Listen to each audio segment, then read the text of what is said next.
最新数据显示，外资正以惊人的速度从中国市场撤离，投资者信心跌至10年来的最低点。这一系列令人担忧的迹象，是否预示着中国经济的寒冬即将来临？让我们深入分析这些数据，一探究竟。根据中国国家外汇管理局公布的最新数据，2024年第二季度，中国的直接投资负债减少了1050亿元人民币。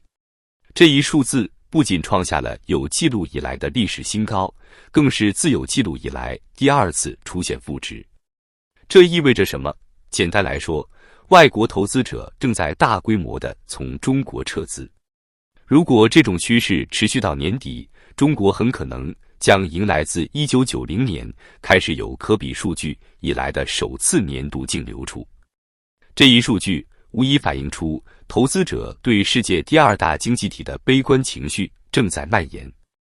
让我们回顾一下历史，中国的外商投资在2021年曾创下3440亿美元的辉煌纪录。然而，近年来这一数字却大幅下滑。究其原因，主要有以下几点：经济放缓，中国经济增速的持续下滑，让投资者对未来前景产生担忧；地缘政治紧张、中美关系的恶化以及全球地缘政治局势的不确定性，促使一些企业减少在华投资；产业政策调整，中国快速转向电动汽车产业，让一些外国汽车公司措手不及，导致他们退出或缩减在华投资规模。瑞银最新发布的报告进一步印证了外资撤离的趋势。报告显示，全球前40大投资者，包括主动型及被动型，对中国股票的持股水平已创下10年新低。这一数据无疑是对中国经济前景的又一重击。让我们深入分析瑞银的数据。在瑞银追踪的820档外资主动型基金中，约有190档基金对中国股票的持股挂零，这意味着近1/4的基金完全放弃了对中国股市的投资。更令人震惊的是，15档环球基金在2024年第二季度清空了所有中国股票持仓。具体数据显示，截至2024年6月30日，这820档基金的累计资产管理规模高达2.28万亿美元。他们持有的中国股票仅占其投资组合总部位的 6.6%， 比基准指数持股 9% 低了 2.4个百分点。这些基金持有的中国股票总额约为1500亿美元。细分来看，70档亚洲基金对中资股票的持股比例为 26.1%， 较基准低 2.7个百分点。506档环球基金的中资股持股比例仅为 2.8%， 较基准低 1.7个百分点。244档新兴市场基金的中资股持仓比例为 19.2%， 较基准低了惊人的 5.1个百分点。这些数据无疑不再警示全球投资者正在大规模减持中国资产，他们对中国经济的信心正在逐步消退。在外资大规模撤离的同时，中国自身的经济数据也并不乐观。让我们来看看2024年上半年的主要经济指标。GDP 增长，上半年中国 GDP 同比增长 5%， 虽然达到了两会设定的全年目标，但增速正在放缓。第一季度 GDP 同比增长 5.3%， 而第二季度仅增长 4.7%，不仅低于外界预期的 5% 至 5.3% 区间，更是自2023年第一季度以来的最低增速。工业生产，上半年全国规模以上工业增加值同比增长 6.0%， 但6月份的数据显示，同比增长仅为 5.3%， 环比增速明显放缓。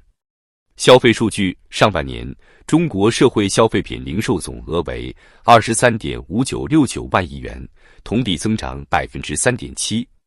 然而6月份的同比增速仅为 2.0%， 环比甚至下降了 0.12%。这表明消费复苏的动力正在减弱。房地产市场作为中国经济的重要支柱，房地产市场的持续低迷令人担忧。上半年，中国房地产开发投资下降 10.1%， 全国新建房销售面积同比下降 19.0%， 新建商品房销售额更是大幅下降 25.0%。这不仅影响了房地产相关产业，也对整体经济造成了拖累。就业状况，官方数据显示，上半年中国城镇调查失业率平均值为 5.1%，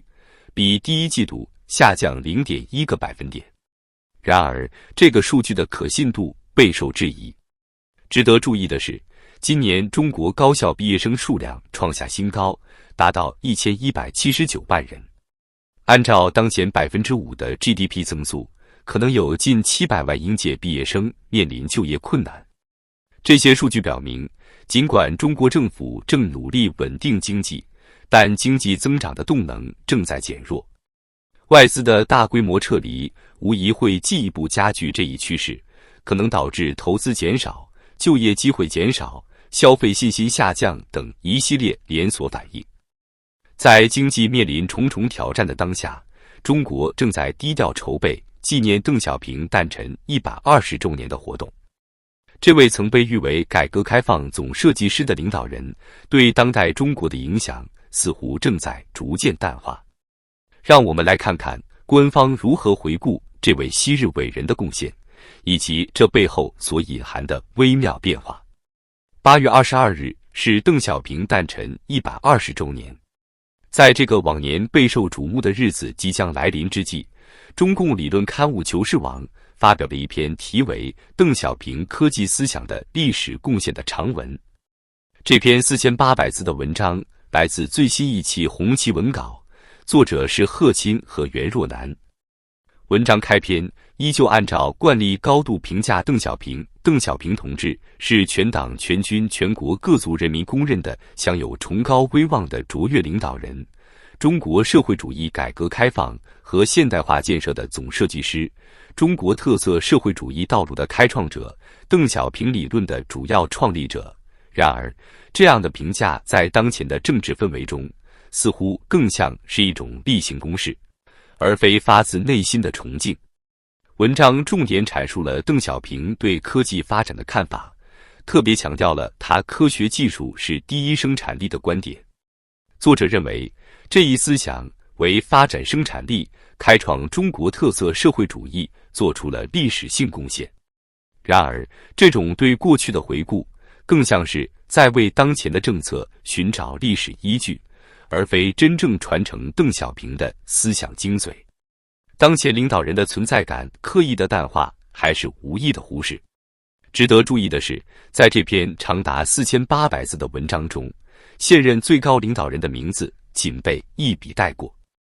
文章在第7段简单提到，现任总书记多次强调，要坚持科学技术是第一生产力的观点，并依据新时代的发展需要，提出了新质生产力概念。这种处理方式与近年来官方文章大篇幅突出现任领导人的惯例形成鲜明对比。截至目前，中国官方对于如何纪念邓小平诞辰120周年的具体安排保持异常沉默。这种反常的静默与往年隆重纪念的传统形成鲜明对比，引发外界诸多猜测。根据南华早报的报道，中国为此次纪念所做的准备似乎相当有限，仅限于一些形式化的举动。中国国家邮政局表示，将发行2枚新的纪念邮票。这种形式化的纪念方式更像是一种例行公事，缺乏往年纪念活动的热烈氛围。同时，中共上海市委机关报《解放日报》已开始连载一本关于邓小平在文化大革命期间经历的书。这本于2014年首次出版的书，描述了文革10年政治动荡后期，邓小平在被降职和排挤后重新崛起的经历。选择重新连载这样一本聚焦邓小平低谷时期的书，似乎也在暗示着某种微妙的政治意图。这种低调且有选择性的纪念方式，与往年隆重纪念的传统形成鲜明对比。往年邓小平诞辰纪念活动通常包括高规格的官方仪式、大型展览、学术研讨会等一系列活动，而今年的纪念活动规格似乎被大幅降低，仅限于发行纪念邮票和重新连载旧书等形式化举措。值得一提的是，虽然中国每10年都会举行一次重大活动来纪念邓小平的诞辰，但今年的纪念活动似乎失去了往日的热度和重要性。这种转变不仅反映了当前领导层对待历史的态度，也暗示着中国政治思想可能正在发生某种微妙的变化。邓小平的形象似乎正在从改革开放的标志性人物，逐渐转变为一个需要谨慎对待的历史符号。